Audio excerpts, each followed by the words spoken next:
sa isla.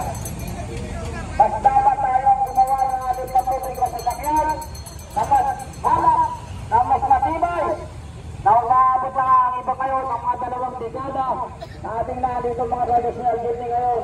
Subalit, nagsiservisyo pa sa malawak na mamamayan, lalong-lalo na sa mga estudyante at mga manggagawa.